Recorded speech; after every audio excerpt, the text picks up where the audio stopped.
7 surat yang wajib dihafal sebelum meninggal. Sebelum bertemu dengan ajal, usahakan menghafal surat-surat ini. Seperti diketahui, kitab suci Al-Quran turun sebagai petunjuk maupun tuntunan kehidupan umat manusia.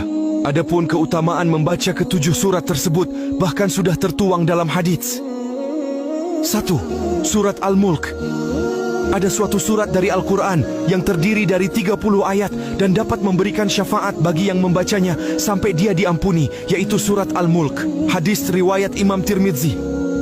2. Surat Al-Kahfi. Jumlah ayat dalam surat ini adalah 110 ayat. Tapi umat Islam dianjurkan untuk menghafal 10 ayat saja di awal. Barang siapa yang menghafal 10 ayat pertama surat Al-Kahfi, maka akan terlindungi dari fitnah Dajjal. Hadis riwayat Imam Muslim. 3. 2 ayat terakhir surat Al-Baqarah. Surat Al-Baqarah terbilang cukup panjang, yakni mencapai 286 ayat.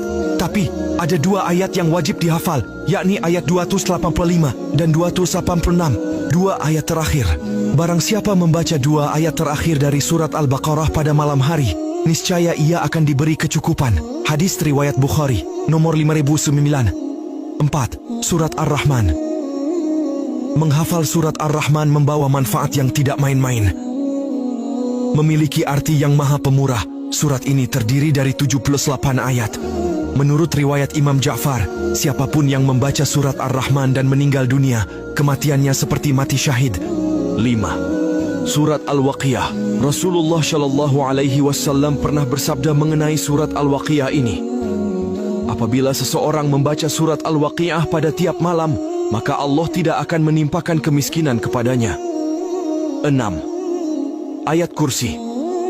Dalam hadis riwayat Ubay bin Ka'ab diterangkan bahwa ayat kursi menjadi ayat paling agung di dalam kitab suci Al-Quran. Tersimpan banyak arti yang menjelaskan kekuasaan Allah Subhanahu wa Ta'ala beserta sifat-sifatnya yang mulia. Rasulullah Shallallahu Alaihi Wasallam bersabda, sesungguhnya segala sesuatu pasti memiliki punuk, dan punuknya Al-Quran adalah surat Al-Baqarah, yang di dalamnya terdapat penghulu dari ayat-ayat suci Al-Quran. Ayat tersebut adalah ayat kursi. Hadis riwayat At-Tirmidzi. 7. Surat As-Sajdah.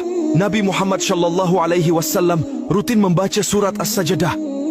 Hadis riwayat Imam Ahmad mengatakan, Nabi tidak akan tidur sampai beliau membaca Alif Lam Mim Tanzil, As-Sajdah, dan Tabarakalladzi biyadihil mulk, Al-Mulk. Wallahu alam bisyawab.